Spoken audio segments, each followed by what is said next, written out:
Welcome sa kitchen ko! Ito yung kitchen tour ko sa inyo. Ito countertop. Pwede dito sa gitna ng kitchen nyo. Ayoko na ganyan ba? Dito kasi sa Ikea, di ba? Pwede mong magkakaroon ka ng idea kung ano yung mga gagawin mo sa bahay mo. So, ayan. Hindi enough yung videos ko tsaka pictures para ikwento ko kung anong meron sa Ikea. Kaya dapat kayo yung pupunta para sa bahay nyo talaga. Pero ito, I'm giving you ideas lang kung ano yung what to expect dito sa Ikea. Kusina ko ganito lang kalaki na rin. Cute siya. Hindi baba naman yung mesa ko. Minimal. Hindi talaga sinunod yung gusto ko.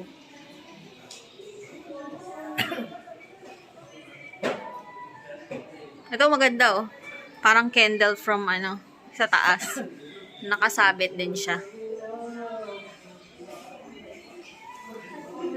Yan, itong placemat 160. Mukhang yan lang maiuwi namin.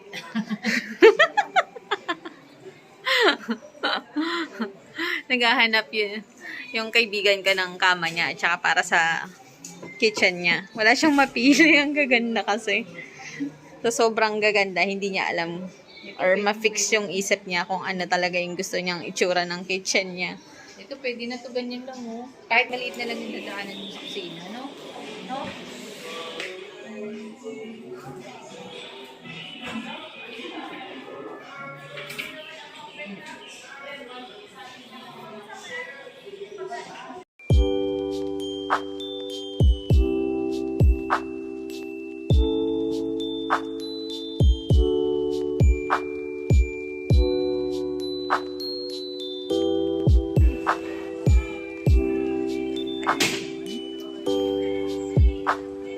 Lagay lang ng toothbrush.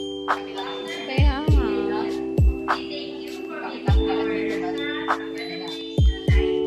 Oo, tapos maliwanag pa. Cabinets. Tapos, may veranda ka. O, tingnan nyo guys. Wow. O, diba?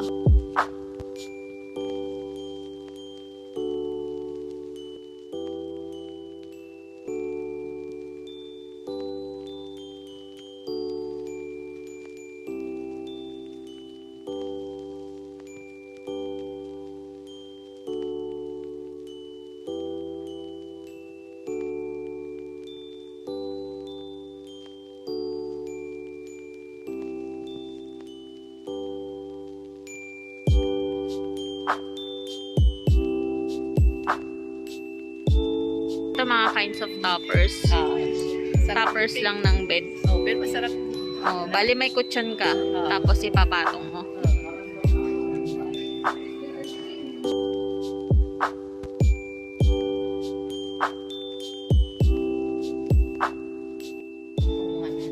Higaan nila. Kasi kasing edad natin. Ito iba to. Marami kumuha nito eh. Nakita ko. Mas maganda yung nakita mo kanina. Oo. Saka mas makapal yung malis niya. Ito maganda tong bunk bed. Para sa panganay ko. Tsaka bunsong lalaki. Magkasama na sila sa room. This, kaya lang temporary out of stock. 15,970. Ayan, mababa lang siya. Oh. Pwede yung bunso pa sa ilalim.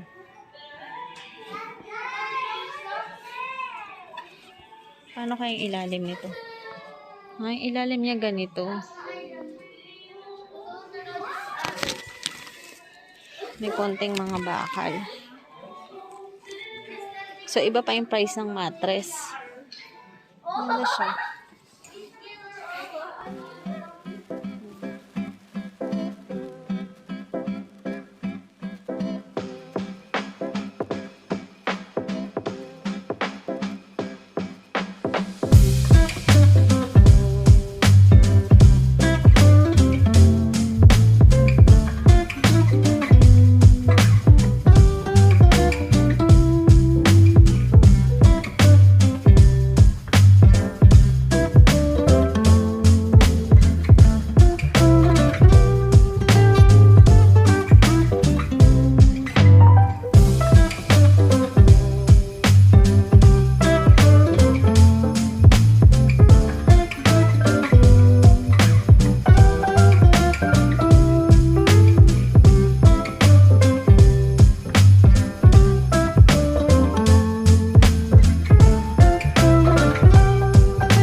ano na agad si Pauline. Di ba? No? Oo, minimalist. No? Meron na agad si Pauline. Kahit nga dalawang gawin kong ganyan, hindi ko pwede magkabilaan. Isa dito sa harap ng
Sana nag-enjoy kayo sa part 2 ng aking IKEA vlog. Maraming salamat sa panonood.